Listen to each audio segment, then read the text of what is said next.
You find you can't say stuff in the classroom? Yeah. Like what kind of stuff? Um, just anything that there's two different sides on, like, cause That's like everything. yeah, Okay. but it's like if you're on the other side of the professor, stuff like I'm always nervous that that could like I don't know, like change the professor's view on me. So I Oh, the professor will think differently of you. yeah, and then that could portray my grades. Maybe you just never know about like any professor, any teachers I've had. You just don't want to get on anyone's bad I gotta side. say that sucks. Yeah, yeah. There's two sides to, I would say, the culture war today, and if you're not on the side that's kind of dominated on most college campuses, then you're not really going to be saying much in terms of what you really feel, you know. So you feel that there are certain stances that you can't take in conversations in the classroom. Yeah. Like what? Like what? Maybe like things that maybe a stance that's not like mainstream media stance. Maybe not like what major celebrities and major politicians are pushing. I'd say maybe some sides that are on the opposite side. I'd say most of my conversations about my actual opinions are most like non-existent. I more so like Really? What do you mean by that? well, I like to keep my opinions to myself 100% of the time Because why? because I don't think it's worth any risk of anything, because to me, like, if Well, I the were to say risk something, of what? retaliation by someone who might not believe in what I believe in, or anything really. It's not smart to talk about politics on campus with other students just because of everyone's other like political views. There's always like backlash that comes out if you're on the opposing side of one other. Do you? This might seem like a stupid question, but I'm really serious. Do you like living like that? I mean, you couldn't possibly like that. No, but you know, you adapt. You don't do it everywhere, but once you step out of the class, I'm outspoken around people I know. And That's interesting. So you don't do it everywhere, but you do it in the classroom. well, not just the classroom. I'd say you do it wherever in LA you know you should. For me, I've lost a lot of friends the last couple of years. About what? Why? Well, for one thing, the George Floyd thing. You know, I don't know if you remember, a lot of people were posting black squares on their social media. I didn't do that, and I lost a lot of friends because they Really? yeah, I did, because they didn't think I was with the Black Lives Matter protest and all that kind of stuff. In one of my more like my GE classes last year, we talked about policing, and there was like a stance that was brought up on the unnecessary reason for policing to be around, and so that kind of narrative was pushed in the classroom of like anti-police. So having like a pro-police or pro-law enforcement was like a minority opinion. And what happened if you voiced that opinion? Was it socially, or was it from the professor, or what happened? It was just more like some more like passive aggressiveness, or like just like more like pressure on you to like follow up and say, but what about these people who have been attacked by the police? What about these people? Which is important to question, but I think it's important to question without biases present. When the professor or other classmates have a bias present that's opposite, it kind of doesn't allow you to like fully think with them and collaborate on ideas. Like, you're a swimmer, right? Like, are there certain positions you can't come out with? Like, you can't say, I think it's unfair that Leah Thomas compete in the women's division. Like, could you say that? Oh yeah. Yeah, you could definitely. I feel like because that's in our sport. I feel Oh, you like, can say that. I Oh, that's feel good. like to the majority, yeah. Like we don't bring it up at practice. No, you The don't. guys do, but like we never bring it up to any of the girls because they have different views than we do, and that could just create like a bad environment for the team.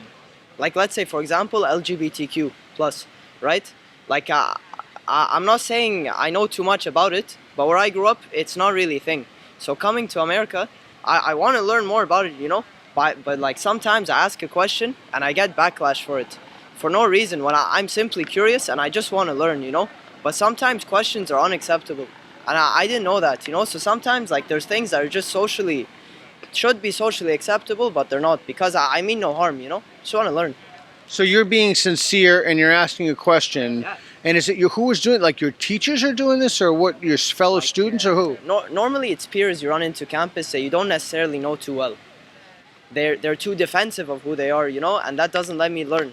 Instead of I mean, if they want to fight for unity, you know, that's what we all want to do. But when you can't ask and you can't learn, and they're uncomfortable by it, then it doesn't really allow, you know. I think it's a little bit unfortunate and kind of sad that we're at such a like a big institution. It's not just the USC thing. I think it's a university thing. It's like that's like a world thing right now where people like to agree and they like to feel like they belong into a group of people who all agree and think the same. So I think it's unfortunate. I think most college campuses exist as an echo chamber of opinions, and you have to conform to those opinions in order to have a voice. Like, which works for me. Like, I'm very liberal, so like I'm able to voice my opinions, but I have friends that don't agree with me politically, so they have to censor everything they say. Not even censor, they just can't talk because they know that there's immediate backlash. But to a certain extent, how could I ever talk about the experience of a black person's life during Jim Crow laws when I'm a white person and I have no legacy of being oppressed or segregated from, the general mass? And the consequence of that, you think, is that people who don't have a history of being oppressed shouldn't talk about it?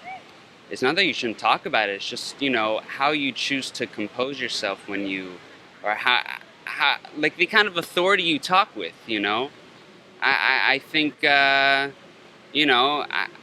shouldn't be talking about those things, honestly, because I feel like it's not my place. And maybe that's just a social thing implemented onto me. Because you think that, because I don't know if you're white or whatever you are. Sure. Yeah, because you think. I mean, I have white privilege. I'm not really that white, but. Okay, but so you think you shouldn't talk about them because you don't have those experiences. You don't have access to the truth. I guess. Well, I don't have access to the. I mean, what it really is like the legacy of brotherhood and sisterhood within that race, or. So the things you can't talk about: sexual assault and what else? I think it's oftentimes like a perception of if you're in a position of power, you can't uphold that position. Okay, so for me, I'm in Greek life. I can't be openly Greek life, right? Or not openly Greek life, openly pro-Greek life to people that are anti-Greek life, because then I look like a villain. Does that make sense? Regardless of what my opinions are, I'm not allowed to take that stance publicly. Oh. We're at a point of no return where we're never going to be. You really think so? Yeah, I don't think we'll ever be the same again in this country. Wait, I hope you're wrong. Okay, sounds good. I do. I hope you're wrong. Yeah. I hope you're wrong. Donald Trump changed everything. Before Donald Trump was president, we had these issues, but Donald Trump really shook up the whole world with his words and his actions and things he said. And basically, people are really afraid that will happen again, or they don't like it. I think a lot of people, especially in the West Coast, they just don't like it, and it's hard to kind of go back from that. But I mean, a lot of people my age they're kind of brainwashed, man. I mean, if you talk to people, I don't know. But do you realize how crazy that is? Yeah, it is. Yeah. It is crazy, but that's how it is, Yeah, it's the echo chamber complex, sniffing your own farts, everybody's about it. They want to stay in their room and just, listen to what they want to hear. Why do you think that is? Because it's becoming harder and harder to socialize as people, things have become a lot more spread out, a lot more complicated, My friend just came out as gender fluid. I don't really know what that means, but I'm going to respect it and I'm going to love him for it, but I got to learn what that is. And that's my friend who's the same age as me. Where am I? What rock have I been sleeping under, It's an intimidating world. Do you think this problem is more on the left than the right? Oh, it's got to be more on the left. There's no doubt about it. I mean, I know the right has issues too, but the left is definitely imposing a lot of things over everybody. How do we get back to talking to each other again? I just think that's where the human race is headed, You don't want to talk to somebody unless they hang out at your club or your frat. Man, I hope you're wrong. I sincerely hope you're wrong. I have a hard time hanging out with a lot of people because of that element, But then how are you ever going to challenge your beliefs if you're only hanging out with people? I sit around and I'm like, well, who are you? Who am I talking to? And I interrogate, and I'm a little too much. Wait a second. I have to call you out on that, because the only way you could truly interrogate what you believe is you have to have somebody who genuinely believes it, who's kind of challenging you. I've found that most of the classes I've been in usually have a pretty good environment for talking about different sides and disagreeing. But it's definitely sometimes uncomfortable when you're in the minority of the opinion. When, for example, my freshman year, we had Ben Shapiro come to campus, and they actually opened up a classroom discussion to See, I think that's great. talk about stuff. Yeah, and it was people on both sides. And what I've noticed is if you have like a minority opinion or something, and you start kind of sharing your perspective, then other people will feel more comfortable. I sharing think their that's perspective, absolutely too. right. And I think Yeah. we have a really great culture here. I think of Good. I think that's awesome. I hear stuff like that. I'm like, awesome. Thanks, man. I think me just being able to tell you what I told you here is vastly different from a Cal, like a Berkeley. I don't think you'd even be able. Oh, we're going to Berkeley. Oh well, you're probably gonna have people protesting right behind you while you give interviews. It's interesting because we're just listening to students. That's Right. so. I'm not speaking at these events. We're listening. Exactly. I'm asking questions. If you just have your own viewpoint and you're rejecting everything and you don't want to grow as a person, then I don't like that viewpoint in life. I just don't live my life like that. And I think it's going to be harder. Well, because- this place is the source, not particularly this place, but colleges and universities are the source of a lot of the censoriousness and illiberalism that's happening today. It's, I mean, so many people have come by and say they can't voice their opinion, they can't say something, and man, that's. And isn't it ironic that 50 years ago, I mean, these were the places where you're That's speaking your exactly mind correct. and where free speech is taking hold. And it saddens me. Like, you look at Berkeley's history, they should be at the forefront of this. 100%. They should be the ones where you go there, you can speak your mind. 100%. But it's like, it's the opposite. I've worked as a school teacher in the past, and I see how kids are younger than me, and I see how a lot of them they don't think the same way that I thought when I was them. They're already being indoctrinated with a lot of things, and it's kind of sad. And I'm only saying this because you asked me. I wouldn't be giving my opinion unless you asked me. So I'm a founding faculty member at the University of Austin now. There are new colleges and universities going on that really do place free speech front and center. And I'd like to give people a choice between this place, not specifically, it's between the pre-existing legacy institutions and new institutions where people can speak their mind and they're based on open conversation, open inquiry, and dialogue. That's honestly what I think the solution is, to give people the choice after you've made new institutions. I see. Well, I'd love to see it happen. And It's happening right now. That would be great.